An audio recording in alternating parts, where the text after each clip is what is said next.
Hello, everyone, and welcome back to Wondergoal, the soccer betting podcast from the Action Network. My name is Michael Leboff, and joining me on this episode is BJ Cunningham. Sam Ingram is on his annual leave, so enjoy your time off, Sam.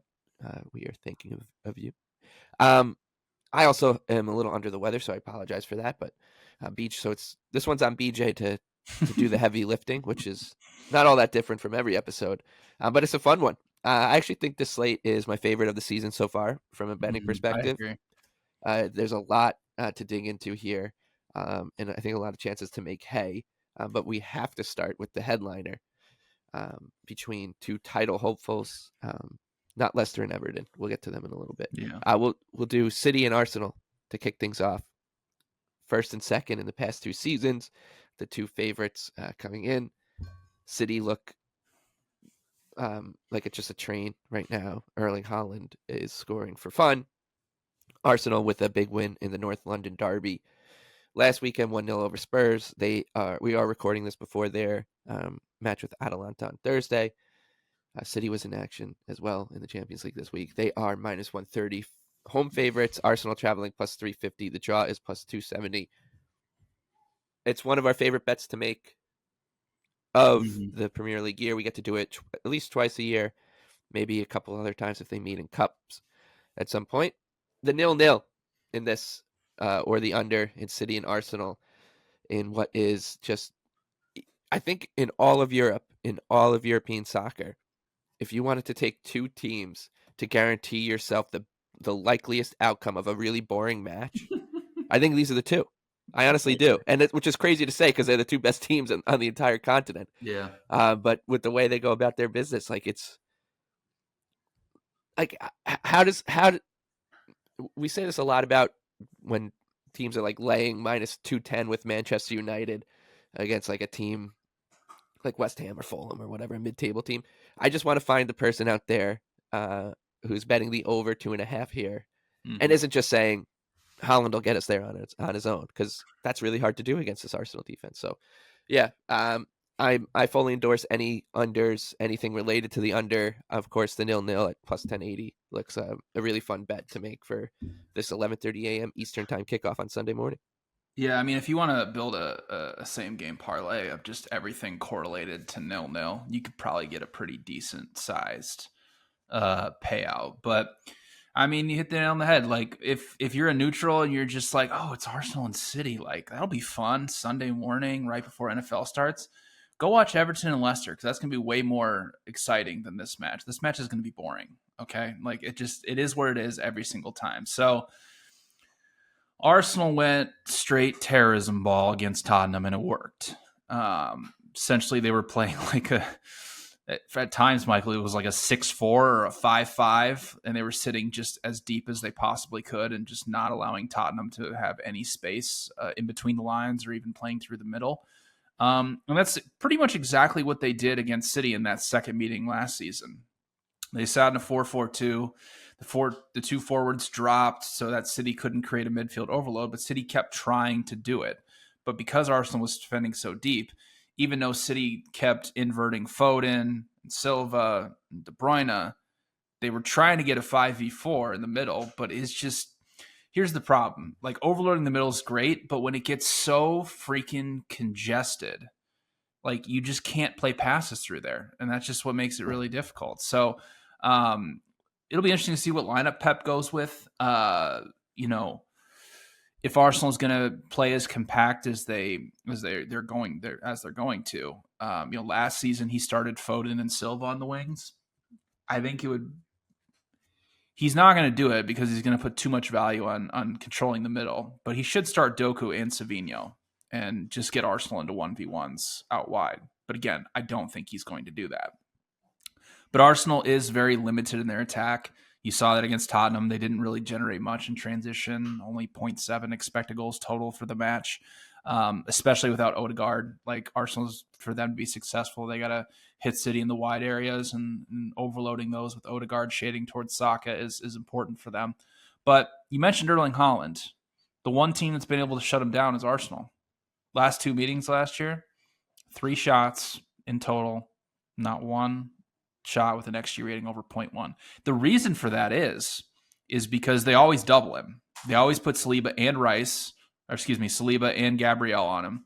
And they just never allow really him to get into a 1v1 against anything. And so when City has so many people congested in the middle of the pitch and they're not really having anybody out wide to send in crosses, like Gvardiol was their only really option in that match to send in crosses, and he's not really good at doing that.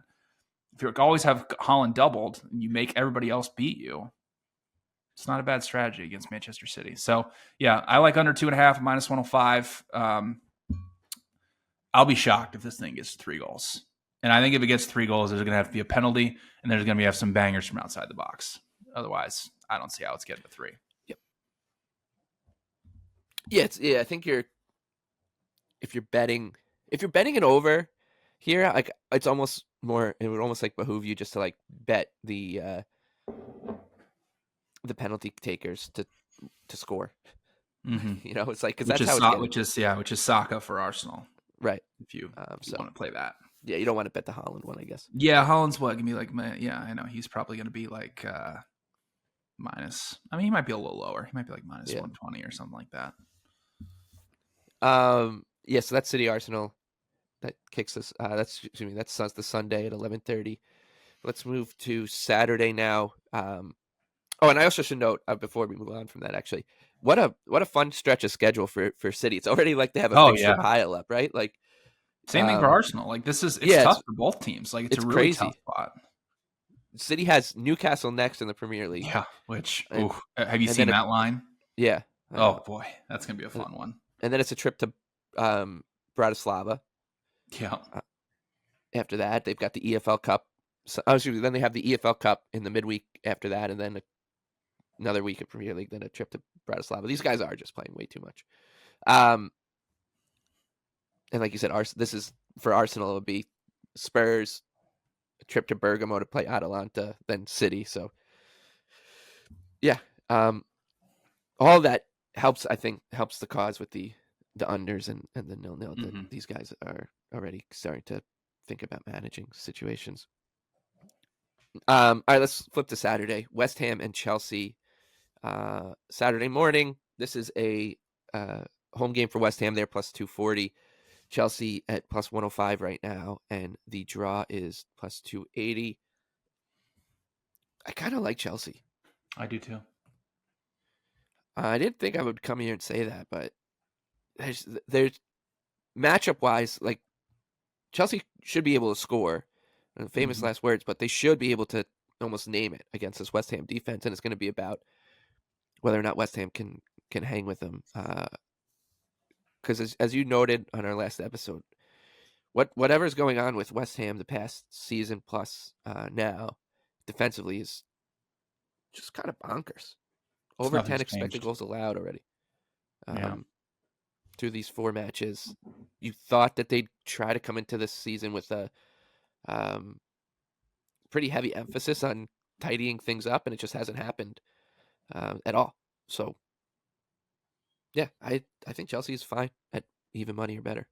Yeah, I'm going to play it a little differently. I like their team total over 1.5 at minus 135. Just kind of isolate the Chelsea offense versus the West Ham defense against Fulham. Against Fulham of all teams, 21 shots allowed, 1.5 expected goals. And the biggest chance that Fulham got with the goal they eventually got came off a cross, which is a big problem for West Ham. Last season, they allowed the 5th most crosses into the penalty area. The reason for that is because they just don't have good fullbacks defending in 1v1 situations. And listen, for all the money that Chelsea spent, they got a lot of good wingers that can dribble by you, right? So with Neto and Madueke going up against, Soufal and Emerson, that's a really good matchup for them, and they should be able to have a monster day creating from out wide. But the other problem that West Ham is having, and I think this is why their defense continues to be bad, is they're transitioning from like the most direct team in the Premier League to a team that now builds out of the back and tries to control matches. Through 4 matches, they have conceded 72 high recoveries. That's the most in the Premier League by a wide margin. They are turning the ball over, double-digit times every single match in their own final third. That is not sustainable. And Chelsea's a very aggressive, high pressing team, so they should be able to counter on. They should be able to pounce on that. The other thing is West Ham has no ball stopping through the middle, just none. Soychek is completely cooked. If they decide to start, Guido Rodriguez has been in there. He's not a really good ball stopper either. So you can just play right through the middle. You can play out wide. You can play everywhere on this West Ham team.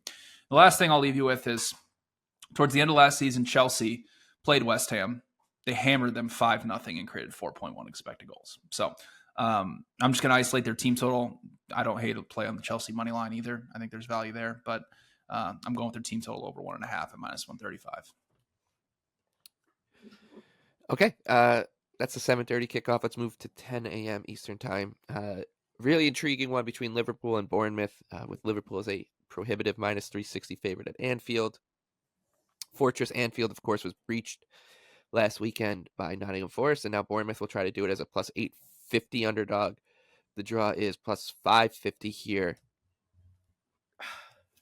You try not to let these things influence how you bet. And oftentimes you see the betting market kind of get impacted by, like, I just can't see Liverpool losing 2 matches in a row at home, right? It's just really hard to see it.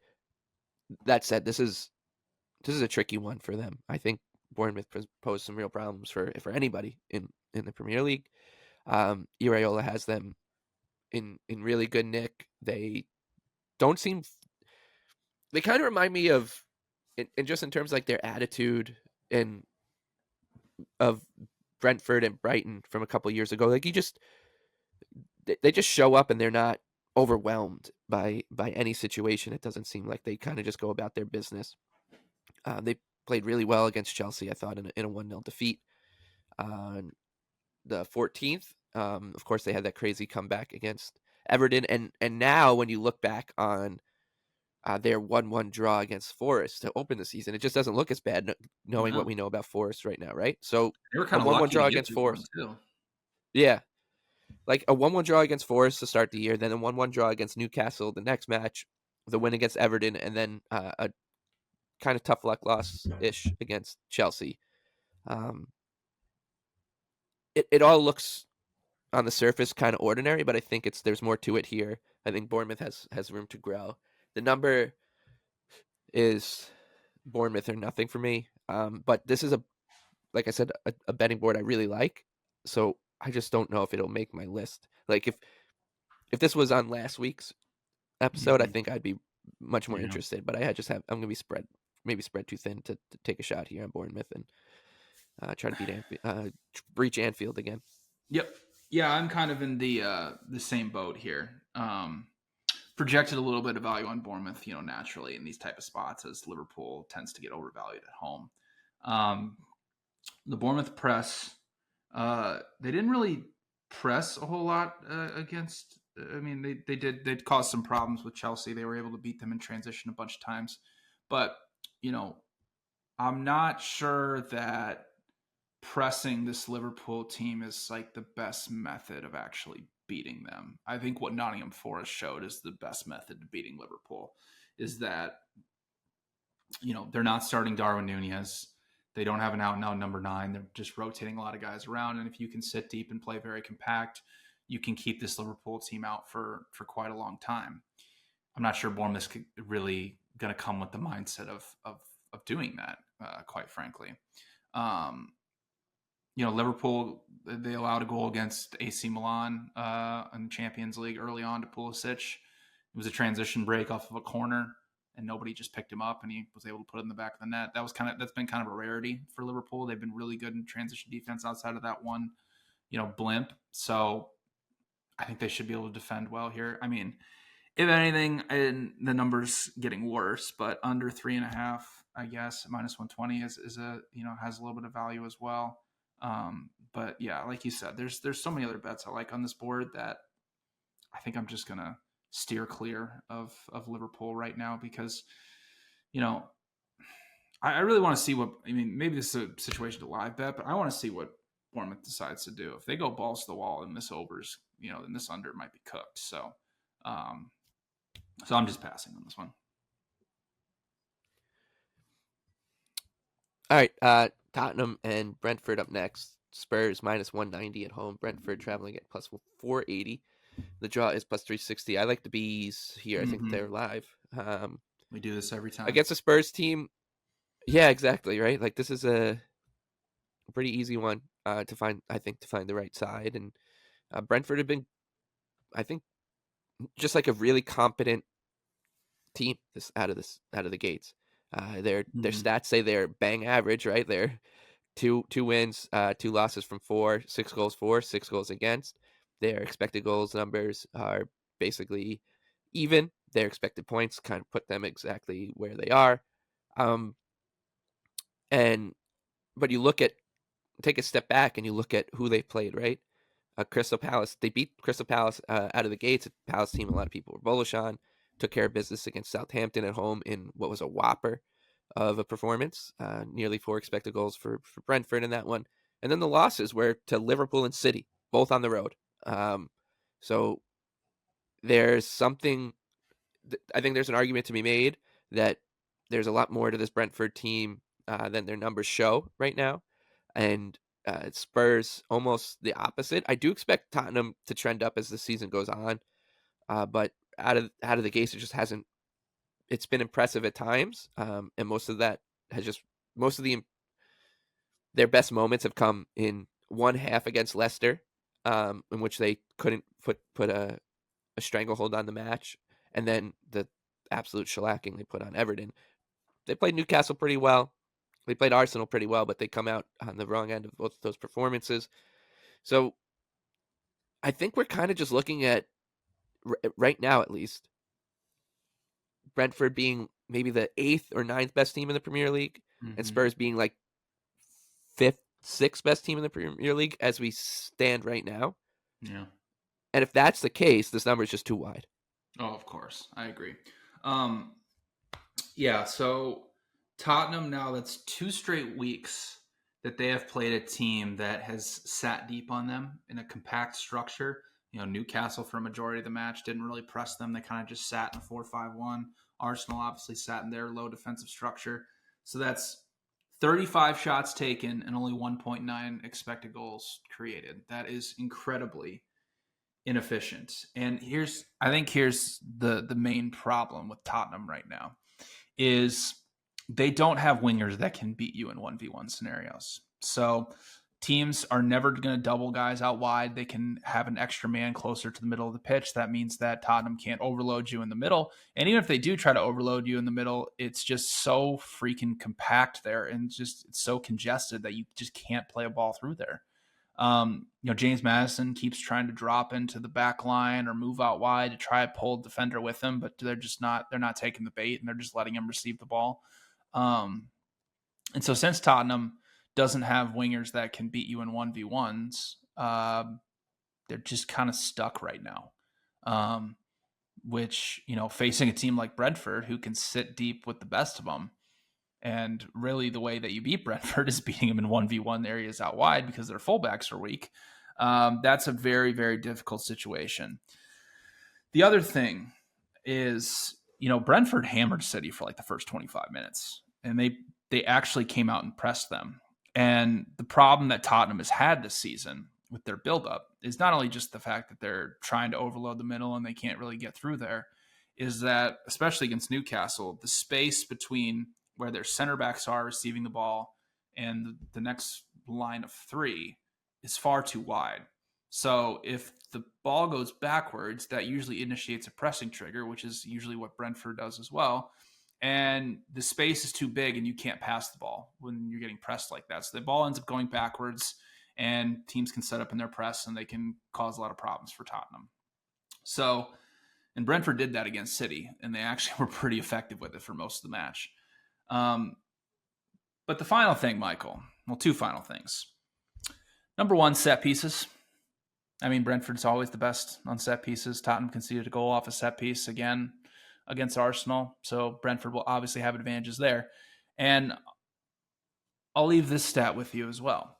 Last season, there were 4 teams that had a positive expected goal differential on the road in the Premier League. It was Manchester City, Arsenal, Liverpool, and Brentford. So I like the Bees, +1 at +105, and I'll be on their money line as well. That brings us to Fulham and Newcastle at Craven Cottage. Fulham plus 190 at home. Newcastle traveling at plus 140. The draw is plus 250. I said this before the last Newcastle match. It does, once again, feels a little trappy. I know Fulham has been pretty competent as well. A win, 2 draws, and a loss through 4 matches, and a goal differential of even with 4-4 and 4 against. Their expected goals numbers show that that's actually they should be a little bit better. Their schedule, though, has been pretty easy in my mind. They lose to Manchester United in the opener. It's fine. 1-0 loss. They take care of Leicester. You'd expect them to do that, especially at home. Draw with Ipswich on the road, and then a draw with a West Ham team that neither one of us are high on. They did outplay West Ham in that game, right? As BJ said, like their offensive numbers were really good, but that West Ham defense has a lot of questions to be asked about it. So I don't know if we know if this Fulham team's maybe been a little bit flattered by the start they've been offered by the schedule makers. Meanwhile, Newcastle, they're good. They're just really good. Yeah. They beat Wolves. They played 4 matches, and I think all 4 matches have been pretty tight. The Southampton one, because they were down to 10 men, they win 1-0 in a weird one. The Bournemouth match, you can definitely argue Newcastle was second best for a large part of that match. But they get the 1-1 draw. They defeat Tottenham 2-1 in what was a coin flip, and then they go on the road to Wolves in a game we all liked last weekend, or a game you and I liked last weekend, and took care of business in a 2-1 defeat. Once again, the game was in the balance, but they were the ones who come out ahead. I just think they're navigating some pretty choppy waters really well right now, and the market is a little low on them just based on what we've seen from their performances.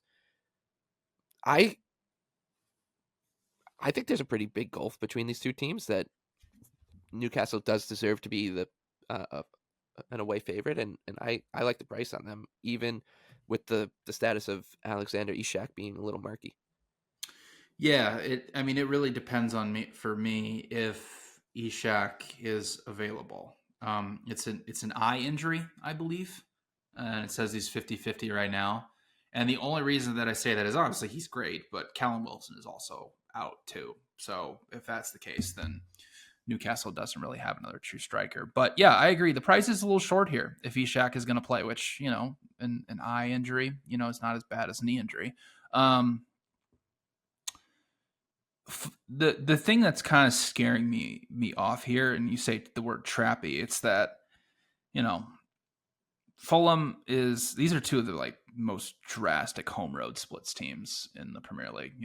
Fulham last season was about even expected goal differential home. They were -12 away from Craven Cottage, whereas Newcastle had a negative expected goal differential away from St. James Park. Newcastle has overperformed a little bit to begin the season. I think the question mark is, so in the meeting last year, Newcastle won this match 1-0, and it was a pretty even match, but Fulham actually controlled 66% of the possession. If that is the case, and Newcastle is able to hit them in transition, where again, Fulham without Paulinho is still very, very vulnerable through the middle. If you go back to the Ipswich match from 2 weeks ago, the best chance and the only goal that Ipswich scored, because they just dribbled right through the middle and nobody picked up the ball, and they were able to get one, in the back of the net. But if Fulham's able to control the ball here and Newcastle's able to play it, break in transition, that's a good matchup for them. Fabian Schär being back obviously makes a huge difference for them defensively. So I projected Newcastle closer to even money. Like you said, I think there's a pretty significant gap between these 2 teams. But if you're looking for, for me, I'm going to wait until match time. I'm going to wait and see if Ishak is starting, I'm going to play Newcastle. But the price keeps getting bigger here, and the market still, even, after they beat Wolves, although it wasn't that, impressive a performance, the market still continues, I believe, to undervalue this Newcastle team. So I think there's still value on them. Okay. And that brings us to a marquee matchup between Leicester and Everton. Not only are Everton at the foot of the Premier League table right now, but if you took all of Europe's big 5 and put them all into one table, they would be at the foot of that as well. with their record and goal difference. So good on the Toffees, who lost in a shootout to Southampton in the EFL Cup over the midweek. Now they travel to Leicester as a plus 175 underdog. Leicester a slight favorite, plus 150 on the three-way line. The draw is plus 240. Like, we like Everton here, and Yeah. we don't really need to get too deep into it. No. I will say, I feel really good about it. I do too. And I'm going to read something off to you, Michael. And this is not meant to be a negative Everton stat. It's more to just, maybe we got some new listeners here that are like, hey, why do these guys just keep betting Everton and they just keep losing? What's the point of all this, right? Nobody has been more unlucky than Everton dating back to last season. From the start of the 2023-24 season till now, Everton has scored 44 goals, but they have created 64.5 expected goals. That is historic level of underperformance. And the goals are going to come, and they're going to come eventually. And what's not fair, Michael, is, that last season Everton's defense overperformed by about 8 or 9 goals or so. And now they've underperformed to begin this season. They've allowed 13 goals off of 8 expected. All could be boiled down to Pickford just being terrible. He's got a minus 3.2 post-shot XG plus minus. He's never been below 2.5 for a full season. So he's not going to continue to be this bad. So the biggest and really the only handicap with this match is set pieces. That's how Everton creates all their chances, honestly. Leicester has conceded 5.7 non-penalty expected goals. 2.2 of them have been off of set pieces. That's really the only thing you need to know for this match. So I like Everton. Draw no bet. Even money. Money line. Whatever you want to play them. I think this is about as good as a matchup as you can ask for, and they really shouldn't be an underdog on the road against this Leicester team that has shown that they are. I mean, even if you watch, they got hammered against Crystal Palace. I mean, Vardy scored on a miscommunication between Henderson and Guehi, and then there was a pinball in the box that deflected right to them, and they scored. Other than that, they did nothing against Palace. So, yeah, we like Everton again. Whoopee. Yay. Back on Everton. This is the one, though. Yeah, it's got to be the one, right? Aston Villa and Wolves next. Villa traveling back from Champions League in the midweek, win over Young Boys. They're minus 170 to welcome Wolves as a plus 440 underdog. The draw is plus 330 for this one. I'm tempted by Wolves here. And part of it is a spot.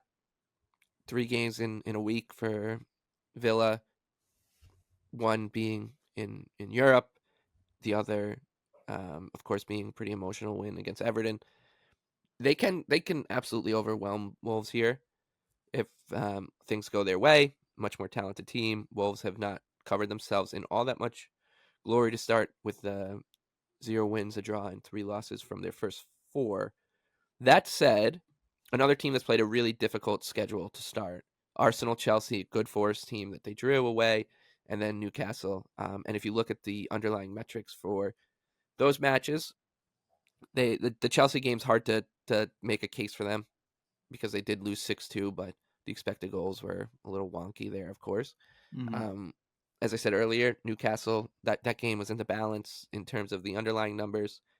The draw against Nottingham Forest makes them looks a lot better now that knowing that Forest has been off to a really good start. And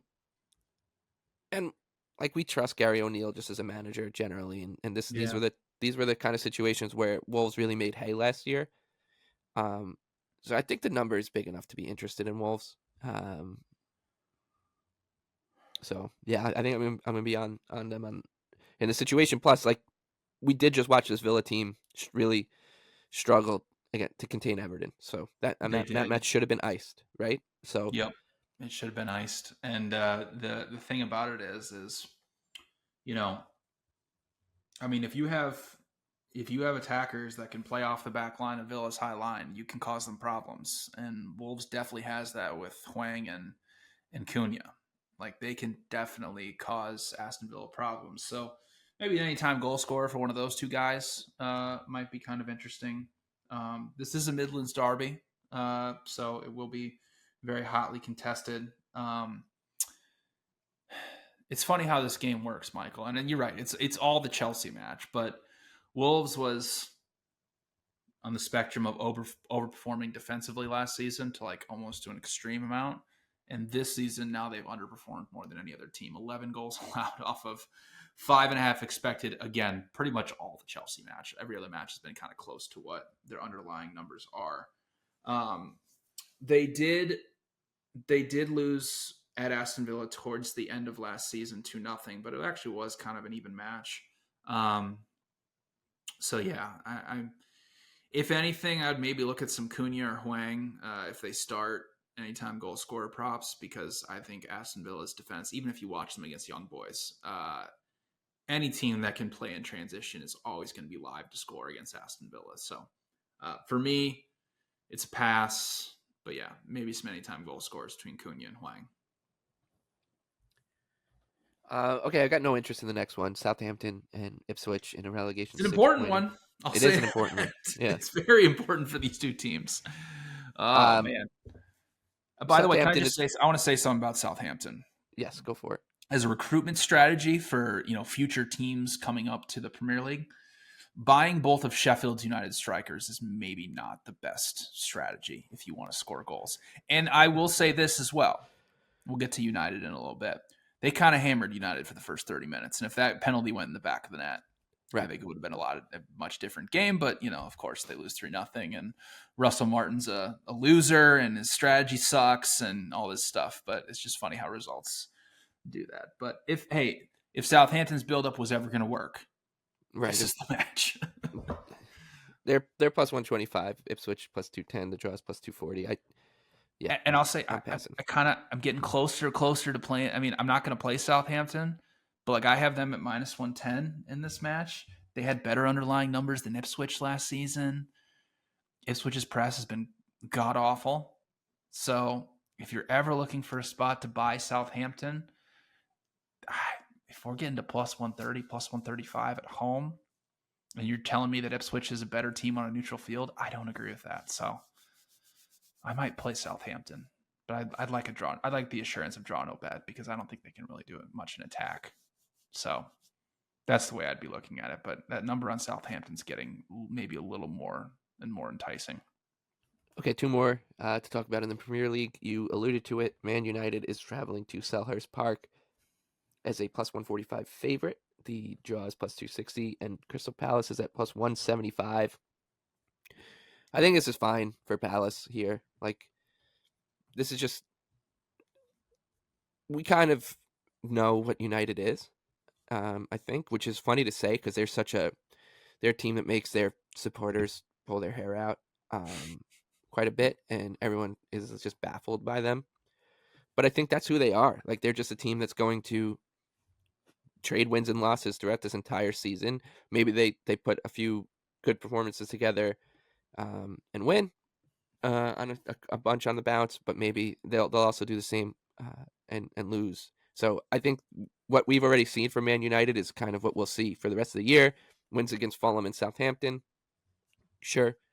Loss on the road to Brighton, and then lost to Liverpool 3-0. They can absolutely get a hiding here from Crystal Palace. So I think even at plus 175, Palace is worth a play at home here. 12:30 kickoff. I think, Michael, 2 years ago we would have got Palace at like plus 250 in this spot. Like the market is just kind of, they've not completely figured out United. Like I think they're slowly coming more and more down on them, to the point now where, like, for example, I have this line essentially flipped from a projection standpoint. I have Palace closer to plus 145 and United as the plus 175. So naturally there's a little bit of value on Palace for me on the draw no bet.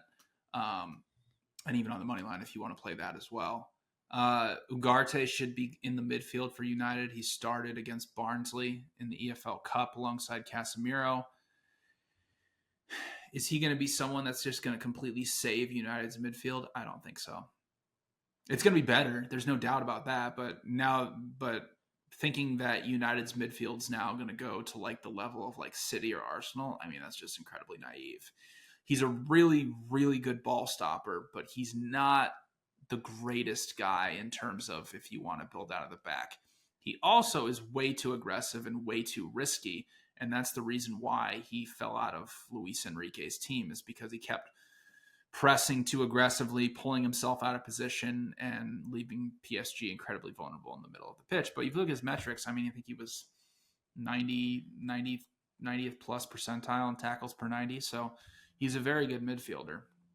But Palace did hammer United towards the end of last season at Selhurst Park. Now, I will say take that with a grain of salt because they had to start Johnny Evans and Casemiro as a center back pairing.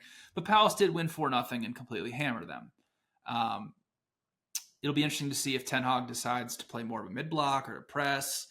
I think Palace's build-up is still really, really good. Again, like I mentioned from the Leicester match, they dominated that match and just didn't get the result that they deserve. So United's got a better center back pairing, obviously, in this match than they did in the previous one. But yeah, from just a simple projection standpoint, I think there's a little bit of value here on Palace. I'm going to wait, though, and see if we can get a better number on Palace. I think as we get closer to match time, if Ugarte's in the lineup, I think there's a potential that United could get steamed here and you could get a better number on Palace. So I'm going to wait closer to match time. But yeah, I do like Palace as well. And finally, Brighton and Nottingham Forest. Brighton sitting at minus 135, Forest plus 370, the draws plus 280. I like Forest here. I'm going to do it again. Or I'm going to back them to do it again and pull an upset on the road against a team that most people would think was a couple tiers ahead of them a couple weeks ago. But what Forest is doing is really impressive because they're just going into every game against teams like Brighton or Liverpool and just trying to shut things down and get these games on their tempo, and it's working pretty well. Obviously, a draw against a really good Bournemouth team to open the season.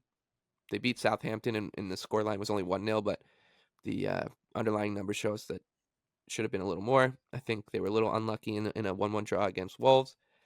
And then, of course, the upset against Liverpool, in which was just a Nuno masterclass. So this is a team that's just not giving much up.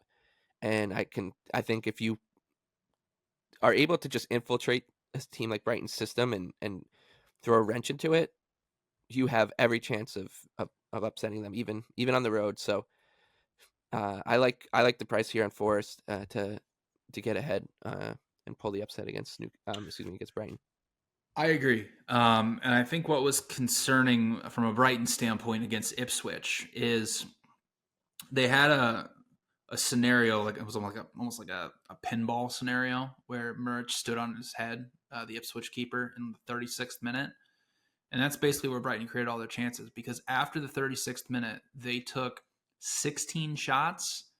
Only one of them had an XG rating over 0.1, essentially meaning they only had one shot that had over a 10% chance of going in. That is really, really concerning, because if you go back to last season, this specific match, which was towards the end of the season and Nuno was in charge of Nottingham Forest, it was the lowest event match of the Premier League season. Only 1.1 expected goals were created. Brighton got an own goal, and then from there just didn't do anything. They created 0.4 expected goals against Nottingham Forest. The thing is, Michael, I think the market came in a little too down on Nottingham Forest coming into the season, and now we're seeing it start to trend like very, very slowly more towards where they should be priced. But we're not there yet. I mean, Brighton minus 134 for two teams that I think you could even make an argument are even, honestly, like from a power ratings perspective. If not, Brighton's just maybe ever so slightly better than Nottingham Forest. I think this is a good spot here for Nottingham Forest. I mean, Brighton's going to use a ton of different buildups. They will probably go with a single pivot against Nottingham Forest's 4-2-4 defensive block. But put it this way, if Liverpool found difficulties playing through the middle, what do you think Brighton's going to do with Danny Welbeck up top? So I agree. I like Forest plus a half at plus 110. Okay, that's I think going to end up being one of our most bet Premier League slates of the entire year. A nice diversity of of punts, starting with the 0-0 at the top of the show on Arsenal and City, and a few favorites, few underdogs, some anytime score props. So hopefully it goes well. Now let's move to Europe, where you have a few picks. We're going to skip the championship with Sam on vacation, but what do you got on the continent? Yeah, so let's go Germany, Bochum, even money against Holstein Kiel. This Holstein Kiel team is uncompetitive, to put it lightly. I mean, they were down 3-0 inside 13 minutes against Bayern this weekend. They are shambolic defensively. I'll say it again. They had horrible underlying metrics coming in from the second division. Now, this is a good buy low spot on Bochum, who has been terrible this season. They've lost their first 3 matches. But what I will say about Bochum, especially last season in the Bundesliga, is they had extreme home road splits where they had one of the worst expected goal differentials on the road, but they were actually very competitive at home. They actually had a positive expected goal differential at home. So good spot, I think, for them to a good buy low spot for them at even money against a Holstein Kiel team that I think the market just they haven't priced them correctly. And I think it's going to take some time to get there. Juventus in Serie A plus 115 against Napoli. Very impressive performance from Juventus against PSV to open their Champions League. Thiago Motta's build-up system worked really, really well. Very solid defensive team. Napoli without Osimhen. I mean, Napoli's played nobody so far. So this is their first big test under Conte. And I'm not quite sure that the market has really priced in the effect of Osimhen leaving. So I like Juventus plus 115. And then finally in La Liga, a fun one. Villarreal Barcelona over 3.5. Not a great spot for Barcelona. I mentioned this on our Champions League podcast. This will be their third straight away match. But if you know anything about Barcelona right now, they are playing all of the kids because they're in a financial situation where they can't really spend money on players. But these kids are incredible. They just keep coming in 16, 17 years old, and they look like they've been playing in the squad for 20 years. Villarreal has been horrific defensively. They were the worst defensive team in La Liga last season. Again, I'll say it with these Hansi Flick totals, I think they're way, way too low with how aggressive Barcelona is, not only in possession, with how high of a line they play, how far up the pitch they send their fullbacks, to where it creates a very high event type match. So I projected 4.1 goals for this match. So I like over 3.5 at plus 105. Okay. Brings us to our underdog, 3-leg underdog parlay. With Sam out, we kind of put our heads together to find a third leg here to make sure we got one. And it's going to come out to 122 to 1. And I feel the best about this one that I have so far, anyone this season. I would agree. That's worth anything, but yeah, and I mean they're all kind of in a fun sweet spot between like 3 and 4 to 1, or 3 and 5 to 1, I should say. So we gave Sam Forest at plus 370. Like we said, we like their chances to at least frustrate Brighton enough to put this game on 50-50 terms or close to it, and that's what you're looking for an underdog, especially on the road. Obviously, they should be pretty buoyant after the performance at Anfield last weekend. Who do you have for your favorite underdog? Well, it's probably the only time I'm going to get to do this all season, but Arsenal plus 350 at Manchester City. These two teams, from underlying numbers perspective, was basically even last year. Both matches they faced off against each other, it was an incredibly even match, although it was incredibly low scoring. When you have such a low event type match like that and really even matches, why wouldn't you take the plus 350 underdog to potentially pull off the upset? I mean, Arsenal they obviously have the players in transition to be able to hurt Manchester City. They're one of the best set piece teams, and they're going to be able to keep City out. They're going to be able to deny space to the middle, and they're going to be able to neutralize Haaland. So, I mean, Arsenal at plus 350, I mean, you're never going to see this price again for the rest of the season on Arsenal, most likely. So, give me my Gunners, plus 350. Yep. I think that's another good one. I mean, obviously, if we think that this game has not a decent chance, but is a good bet to be 0-0 or like 1-0, the margin is going to be very thin. So Arsenal, and then let's round it out with Brentford against Tottenham. This Brentford team has trudged through a pretty difficult opening 4-game slate to start the season with 2 wins and 2 losses, 6 goals for, 6 against. And when you look at who these performances have come against, like a really decent showing in a 2-1 loss against City. They were okay against Liverpool in their 2-0 loss, but then they beat Crystal Palace, they beat Southampton, and that's just who they are. I think that this is a team that is likely maybe the 8th, 9th, 10th best team in the Premier League, and right now I think it's closer to 8th than anything. And Spurs are, in that 5th to 6th range in my mind right now. So the gap between these two teams just isn't all that wide. I like Brentford here at plus 480. So that gives us a 3-leg parlay that spits out to 122 to 1. So join us on that one. Should be a fun sweat. And look, there's no Everton in there. That's true. We couldn't, So because nice. the market hasn't gotten them to 2 to 1 yet. So if Yeah, they were, exactly. they would have been in there. Let's just put it that way. And I also think that this is probably the first 3-leg parlay we've done this season, off the top of my mind at least, where all 3 teams are good. Yeah. Right? At least at the time of putting the parlay together. Like, Arsenal's the second best team in the league. And I think Brentford and Forest right now, you can make a good argument, are top 10 at this very moment. So for sure. Yeah. That brings us to our favorite bets for match week 5 in the Premier League. You can go first. I'll go Brentford +1 at +105 against Tottenham. There's a lot of problems with Tottenham's build-up right now, but mainly the main point of it is they're not generating high-quality chances. The last 2 matches, they have played teams that have sat deep on them. They have taken 35 shots and created 1.9 expected goals. That is incredibly inefficient. The main reason for that is because the middle of the pitch is too congested, and they don't have wingers that can beat the opposing fullbacks in 1v1 situations. So they're just kind of stuck trying to play the ball through the middle. And Brentford is a team that does a really good job at denying space to the middle. Thomas Frank will come out in his 5-3-2. But also when Tottenham passes the ball backwards, that will initiate a Brentford pressing trigger. And they showed against Manchester City that they can be very effective pressing in a man-to-man fashion. Brentford will also have a huge advantage on set pieces. So far this season, they're top 5 in expected goals created off of them. They were second last season in that category, whereas Tottenham already conceded the 3rd most expected goals this year. Were 17th in XG per set piece last year. And finally, there were 4 teams last season that had a positive expected goal differential on the road. It was Arsenal, Manchester City, Liverpool, and Brentford. So I like the Bees +1 at +105.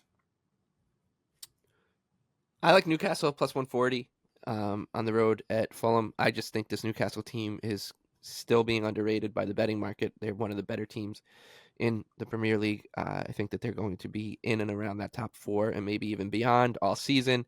They've had some stuff go against them to start the year, and they still have been able to scratch out a really respectable start. I know Fulham is a tricky opponent, especially when you're playing at Craven Cottage, but I think +140 on Newcastle is a really good price, and we're not going to be seeing many situations where Newcastle will get to this price for the rest of the year. So Newcastle for me, Brentford for you. The underdog parlay was Nottingham Forest, Brentford, and Arsenal. We have a lot of bets. Hopefully you jotted them all down, you join us, and we will be back again next week for another episode of Wondergoal when Sam returns, and then Champions League, etc. So best of luck, everybody, with all your bets. Thank you for listening. Thank you to our producer, Noah, for the hard work on the back end, and we'll talk to you soon.